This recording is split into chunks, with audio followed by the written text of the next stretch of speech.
letting me into your studio. So, when is your favorite time of day to create? Morning. Morning, vintage or new? Vintage. Window or aisle seat? Window. What's the best compliment you've ever received? Humble. Humble. What song can you listen to on repeat? I don't have a particular songs, but maybe all the songs from Sakamoto Ryuichi.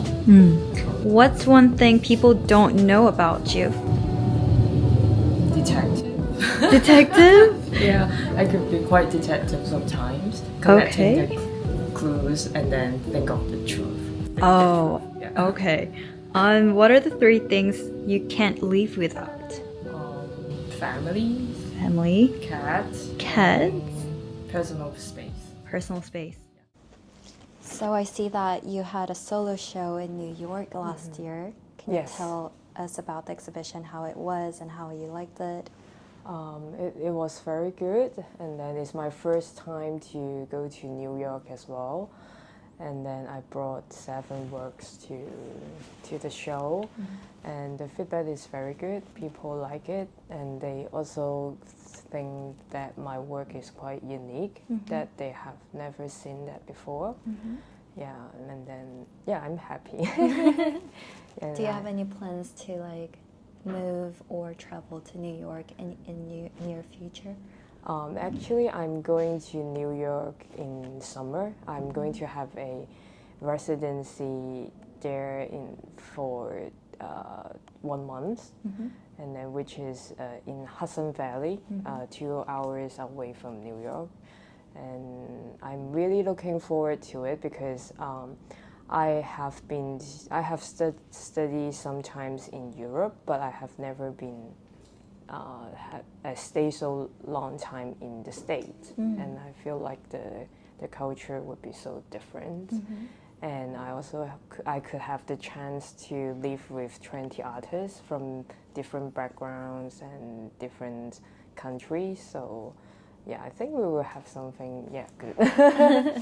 Then do you plan to have an exhibition after the residency program in New York maybe?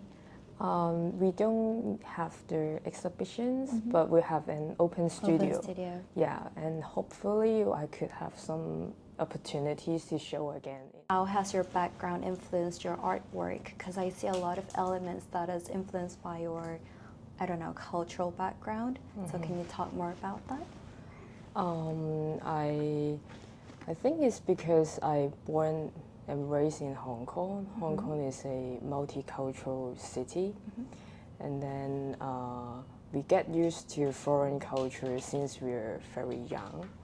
And I also like traveling, and my families as well. They brought me up travel since I was a kid, and then I get the chance to know a lot about foreign countries. And then the first language I learned, of course, is English, and then from my will, I first learned Japanese because I love Japanese culture so much. And then I also learned German and Spanish after, because I feel like if I want to know deeply about their cultures, I have to know their language. So this is how I get to know a place. So, and then I spent a lot of years to go to different places and to study their culture and language. And then I finally find out that I really like this way to get to know others. So, and then maybe this is also because of this, you can see my artwork it's not only about Chinese culture, it's about a lot of other stuff. Yeah, because my work is also about memories. So there are some pieces about some foreign experience, and yeah, and my cat like talking as well.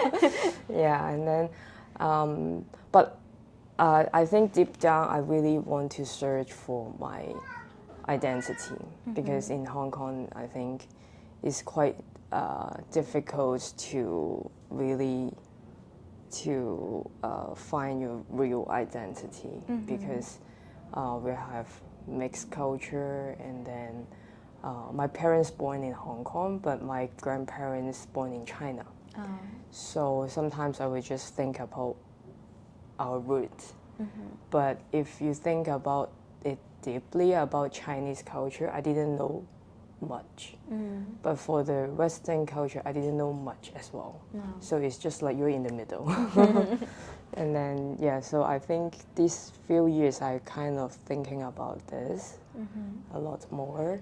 So you will see in my work there are lots of cultural relics, and then some historian sites. How do you manage or confirm what kind of objects you'll put into your painting? I think it's somehow is some objects I always put it in my painting because it represent kind of childhood. Or for example, for this one, you could see the matches. Yes. Actually, it represents my grandpa, because when when I was young, he likes to use matches to light up the fire to boil the tea. Oh, boiled tea. Yeah, because he liked drinking tea every day, and then he still using the matches instead of the lighter. So some objects that represent my childhood memories. I've seen your paintings that you use a medium, which is clay, and so how do you come up with those mediums, and what makes it attractive to use? First of all, when I was in bachelor, I didn't use this medium. I do Chinese painting. Oh. Yeah, the traditional one, the detail painting, gongbi painting. And then I do figures as well. I didn't do other stuff, so I paint women with hair, long hair sometimes. And then after my graduation, I feel like it doesn't mean anything to me to do that process. And then I couldn't resonate with the medium. So I do oil paint sometime as well.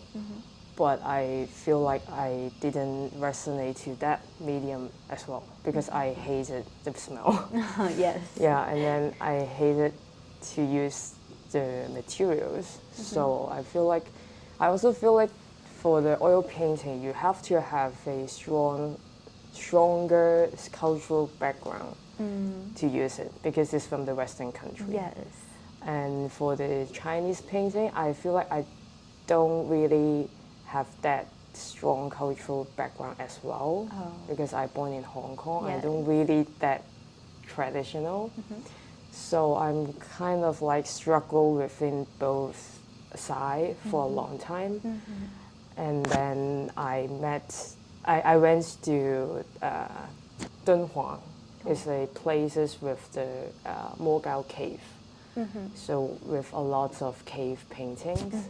So when I arrived there, I feel like, oh, this is what I wanted to do, because you can see that still here for 3,000 years, and I wanted my work could be like this, could have a longer history, long lasting, and then 100 years, 200 years later, oh, you could still feel amazing about it. So I try to explore the materials, and back then, it's not that easy to access to how to do it. And then I go to the museum to see they show some process of the Asian people, how they do the cave and stuff. So I try to find similar materials in Hong Kong, but it's from the industrial side, and to mimic the process, and then and try to do like a mural painting. Oh, nice. So and then recent years, I find out that is getting popular to learn about Asian murals in China. So it's more accessible to those materials. Oh. Yes. And I've went to Art Basel like a few days ago and I saw your painting. Yeah. Could you also talk about that painting specifically? That painting is about a playground in the 90s in Hong Kong. So you could see it's difficult to find this kind of playground in nowadays. Yes.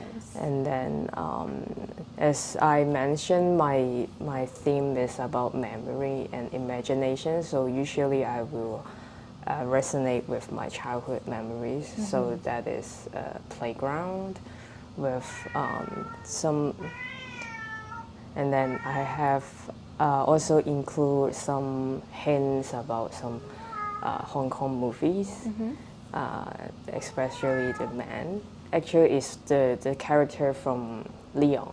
Leon. But and then in the 90s, there is a Hong Kong film by Stephen Chow, very famous, and then he used the character as himself, and then they film another ghost film. Ghost film. Ghost film. Oh. Yeah. It's about a child. Oh. So I think it's all together about the theme, and then the playground is just like somebody just played there, but they left. Oh. So you could still feel the traces of human beings. Yeah. Yeah, the remaining of the past. Yeah, the remaining of the past, and then it looks like in a dream. Yeah. I see that you use a lot of brick color and blue color. Yes. Is there like a specific reason, or is that your favorite color? Blue is my favorite color, and also I feel like blue gives me calm. Yeah, they have the sense of calmness. Yeah. So I want the viewer have the same feeling as well. Also, this one is the first draft for the painting that you saw in Art Basel. Oh, wow. Yeah, and this one actually is the second one. Oh, so it transformed from this Yeah. sketch. Yes, Oh. from this sketch. Wow, My cat. your cat. Yeah, I tried to. Oh, this one as well. Oh, I think this one is the real first one. Oh. And then I take away a lot of stuff. Yeah. I see that other colors are really saturated, low saturated, but blue pops out from your painting. Yeah. I think blue is the. When I think of where to use the blue, I usually try to find somewhere that I want to emphasize. For example, the pole here. Yes. Yeah. And then. Wow. Is this? No. I have another painting of this. Yes. And also because you use clay for your medium, I feel like it's going to be very time consuming in that sense. Like, how long does it take you to finish this scale of paintings? I usually started a few together. So it takes not. It's difficult to say how long does it take because I sometimes do this, sometimes do that, and then for example this one I do it throughout the year. Yeah, but some of them maybe a few months. Yeah, it's difficult to tell. Yeah, because usually the slowest part will be like at the end. Yes. When you don't know when to finish. Yes. You will struggle for a long time, and then yeah. But I thought it's gonna take a longer time for the clay to dry up. So. It not so long than oil painting actually. It's fast, Yes. faster than oil paint. Yes. Yeah, because we use water. Yes. Yeah, so it's better. I see that you have 3 cats in your studio. Yeah. Do they inspire you with your works? Yeah, I think a lot because as you can see, they always fight, and then I think the most important part is they accompany me every day and then I feel calm. Yeah, and maybe you will also feel from my works is you can feel the calmness. I think this is what we need so much in Hong Kong because Hong Kong is too stressful. So my work is like my mental shrine. Yes. Yeah. The saturation is really calm. Yeah. Yes. So this is what I like. Yes. Yeah. It's my graduation work during my bachelor degree. Wow. No one's recognized it's mine. Which year was it? It's 2013. Very traditional skills. But during that time, I work on the photos that I took in Europe, and this is the backstage of a fashion show. Oh. So Yeah. were you at the backstage of the fashion show? Yeah, because my friends study in the Antwerp fashion school, and then they're going to have a fashion show, and he brought me in to look at it. And during This is an amazing work. yeah, and during that time, I was having an exchange program in Austria. Oh, I see. Yeah, and then come back, I need to graduate, so I did try to do as large as I could. Oh. How long did it take you to finish? 1 year, this one. 1 year? Because I started this in my 4th year, and then, yeah, maybe less than 1 year, but just the whole academic year I was doing this. What projects are you currently working on? Actually, I'm working on some paintings in Dongguan studio, and those paintings is a series I did it in Chongqing, China, because I just did a residency last summer in Chongqing, and then I did some work about the place, so it's more like about China. So I'm trying to work more works with that series. So this one is also one of it. So I will also, yeah, so the techniques is already a little bit different, and it's more like it's also about collective memories. So from that series, I bought a lot of films from the 70s, 60s, and 70s in Chongqing, and my work is based on those films and to recreate something, yeah. And then I also do some folding fan as well. So yeah, my next project is keep on doing works about China. And this one actually is a monument from Bulgaria. Bulgaria, yeah. This is a buildings, architectures in the Soviet Union time. So I think, and because I also did a residency in Bulgaria before, so I love that place so much with all those communist architecture. So I think both places could have a dialogue through my memories. So I'm trying to do this. Do you think you can tell that you are influenced by a specific artistic movement or artists? I think the most influential artist is Anson Kiefer to me, because my work is inspired by him, and then I started to focus on materials more than others. Yeah, I mean, in painting, when we do painting, yeah. Looking back at your career so far, is there a particular moment or piece that you consider a turning point or a milestone? Milestone? I think it's the graduation work during my master program. I did a large piece. It's like 6 meter long Oh.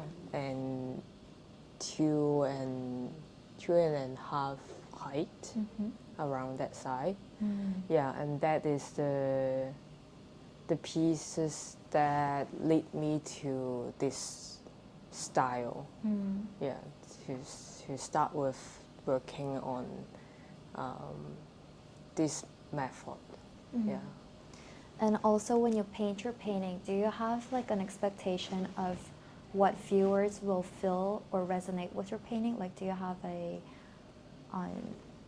motive behind for the viewers to feel in a certain way? Or is it like an open-ended interpretation? It's an open-ended interpretation. I try to create a lot of space for the viewer to imagine, and because I believe that the real freedom is in your mind. So this is what I want people to spend some time in front of my work, and then they will think about a lot of things. You also depict more about the depth of your painting, or do you want your painting to look a little more flat on a 2D format? Oh, that's a good question, because I used to paint it very thick, but my new works, I tried to control about that.